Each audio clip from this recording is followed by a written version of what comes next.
All right, let's talk about the conclusion of the Pumpkinhead series with Pumpkinhead 4 Blood Feud. Now, I swear at one time this movie was called Pumpkinhead 4 Love Hurts, and I remember thinking that was a dumb title. But now seeing the movie, I like the title okay. So if you can find proof that that was, I swear it was called Love Hurts at one time.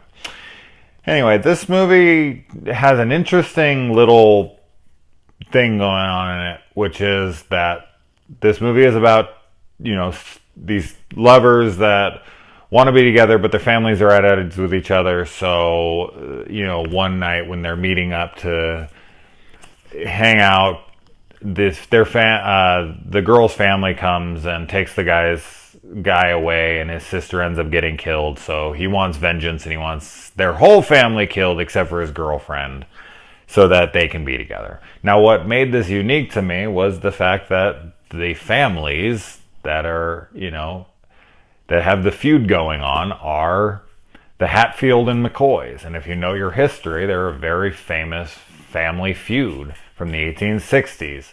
And it was very odd to see their names because this takes place in present day, and that only lasted from like the 1860s to the 1870s or something.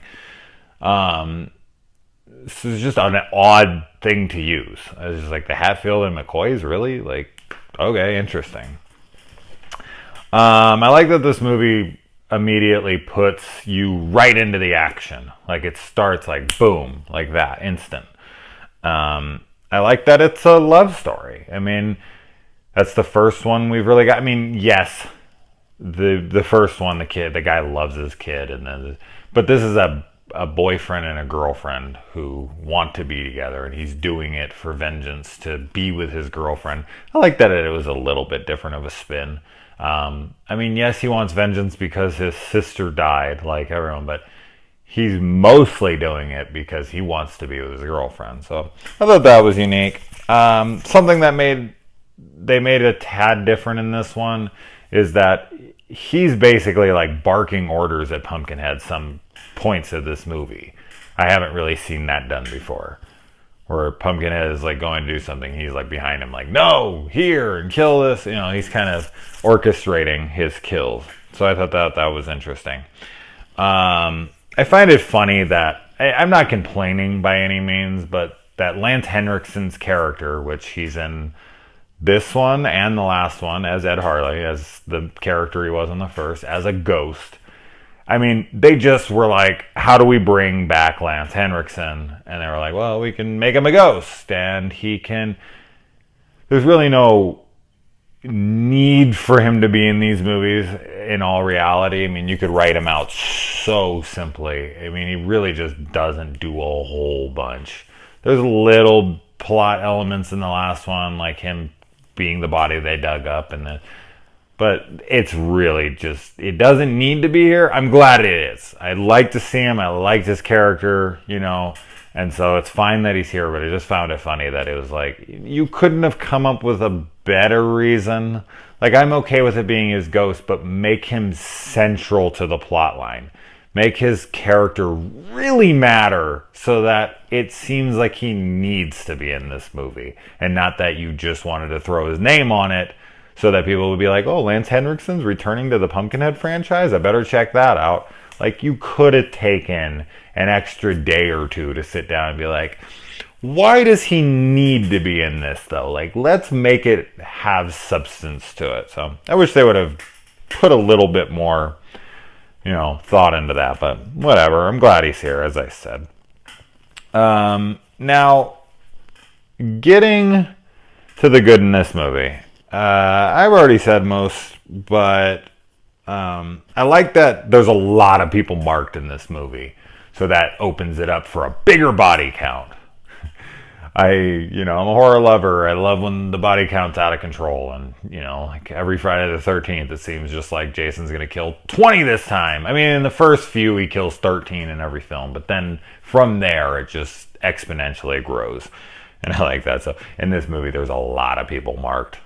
And I like the gore. Definitely the best gore in this franchise. Is there a ton of it? Is there no, there's not a ton of it, but there's a good amount, and definitely the most, as I said, of the four.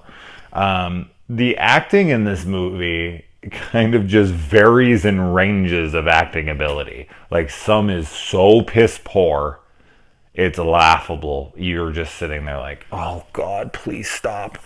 And then there's like mid-level. You're kind of just they could be there, they could not. It really doesn't matter. I mean, it's like, they put it forward, whatever.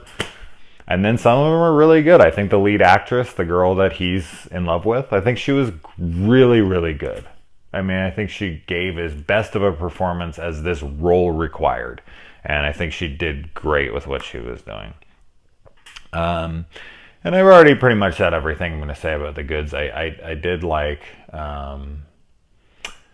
this movie overall. I think it fits with the other three. I feel like I'm pretty much just dead even. All four feel equal to me as much as my enjoyment went. So there's not a ton new though. I think that getting into my negatives, and this kind of just goes for the whole series, is that Pumpkinhead is really just unstoppable unless you kill the person who summoned him. I don't know, it just, in the moment, it doesn't really feel like there's anything that can be done. But I guess the same can be said of the Jason movies or the Friday.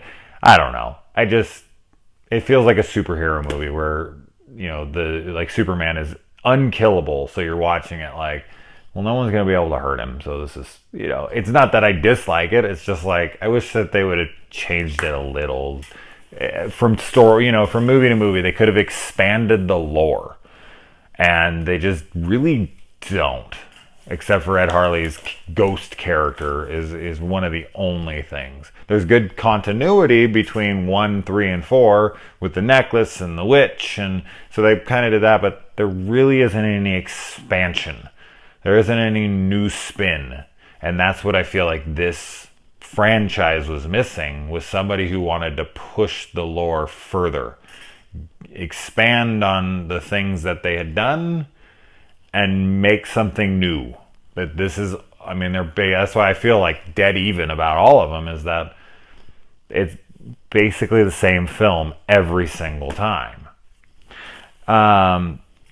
Now, things I did not like about this movie. For one, it has the literally exact same credits as the last movie. Like, the opening credits are the same exact thing. Like, really? You couldn't have come up, maybe change the color of the background? Fucking anything. It's just this red background with the same music and the same looking title card. And it was just like, wow. I mean, I know that they were both sci-fi movies and they were shot at the same time, but the exact same? Like, I don't know. That was not a huge deal, but come on.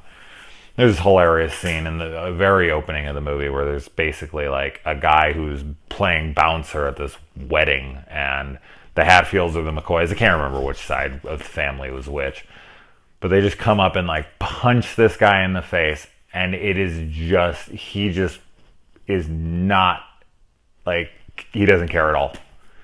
Like, a girl runs up and she's like, oh, just forgive them for this, and he's just like, oh, okay, because you asked. And this guy just decked him in the face. And he's still talking shit. And the guy's just sitting there like... Now, maybe he's just that tough, where he can take a punch right to the face, and he's just like... I just got punched. Big deal. Not a huge... It was just... I don't know. It was funny to me. He's just like, gets punched, and he's just like... Anyway, moving on. I don't think I've ever seen quite a reaction like that. Now, I was wearing headphones when I was watching a decent amount of this movie, especially the first like 30 minutes. I was at work and I had headphones on, so I kind of got the whole surround sound experience. And there is a fight scene between both families, and there's all this background noise that's been added to, emphasize that there's a bunch of people getting beaten up all around. But in my ears, it was so bad, and it legitimately sounded like if you were to shut off the foreground, sound going on from like the immediate characters in front of the camera, like they were making specific noises, like they're fighting or they're talking or they're wrestling, and you just played the background noise, it would sound straight up like gay porn. Like, it just sounded like like a couple men like moaning and like taking. It was hilarious to listen to. I could not pay attention to the scene because I was laughing because all I was listening to was background gay porn. Oh, man. And just like this last one, this movie has some dodgy CGI, like I said. This one, not as much as the last one, though. Nowhere near as much, to be honest. It was only in it a few times. So I think they kind of just, I don't know, took it out. And then another really fucking funny thing that happens is, no shit, 7. Unless I counted wrong, there might be one guy that was like the same guy, so it could have been 6, but I think it was 7. 7 dudes in a row try to harm or kill Pumpkinhead in exactly the same way, in exactly the same place, and they're basically like just waiting in line to die. Like, they come up, they try to shoot him, and then they run at him, and Pumpkinhead kills him. Shoot him, run at him, Pumpkinhead kills him. Shoot him, run at him. And it was just like one after. It's like when you watch a kung fu movie, and you're just like, if all of these guys charged him at once, he would get his ass kicked. There's nothing he could do, but you guys all wait in line to come in. Now, Pumpkinhead can't be taken down, so they could all charge at once. But it was just like, really? You're just going to sit there and watch that this is going to happen? Now, not all 7 were all sitting there at once, but like 3 were together, then like 2 were together, and then it was just like, that didn't work. Nothing. This guy shot him with a shotgun at close range. Nothing happens. The only time that I've ever seen Pumpkinhead injured, even for a second, is in this movie, and someone shoots him in the eye, and then it like heals instantly. But besides that, I think there may be a couple gunshots to his chest. Yeah, in the first movie, there's a couple gunshots to his chest. But there's almost no damage done to this thing ever in any of his movies. And like, these guys are shooting them with shotguns, close range, no damage is being done at all. Like, I don't know if they're just bouncing off of them or they're evaporating or whatever the fuck's happening. Nothing. And these guys are just constantly keep running at him. It was just like, oh my God. And it thinned out the, I was giving credit to it that it had such a large amount of people it was after. And I was like, all right, let's up the body count. And then they, instead of like evenly pacing their deaths, they were just like at the end, like, oh shit, we still have like 7 guys left. Okay, just throw them all at him at once. So it just seemed like a way to thin out the cast really quick. There was some funny lines. You know, this guy's about to rape this girl and his friend's trying to stop him. And he's like, well, it's better than a hole in the wall. I don't know why I found that funny, but I laughed. But overall, I mean, as I said, I think that this series is fun enough. Like, not something I'm dying to get back to. I'm not sure I'll be watching this again anytime soon, if ever. I didn't love this series, but I enjoyed it. I mean, I watched them and it was like, yeah, these are fine. You know, these are fun. I like monster movies, and Pumpkinhead looks really cool, but it's not like I'm going to run out and recommend to people. So, but as far as sequels go, I think if you like the first one, you'll like these. They're not as well made for sure. I mean, especially these last 2, they were sci-fi shows, so they don't look as good as the first 2 do, but I feel like the first one might get by on that nostalgia factor for people. And they'll be like, oh, it's way better. And it's like, go back and take off your nostalgia glasses and really pay attention, because the acting is not good.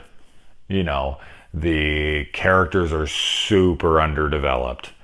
There isn't a whole lot going on. Like, the original Pumpkinhead is not that great of a movie. I enjoyed it, but come on, let's be serious here. So yeah, done with this series. Moving on to the next. I'm not exactly sure. If you got any requests or ideas, let me know. I know one of my friends keeps pushing for Critters. Shut the fuck up about it. No, I'm just kidding. I might do that. I'm not sure if it'll be next, but I'll look into it. All right.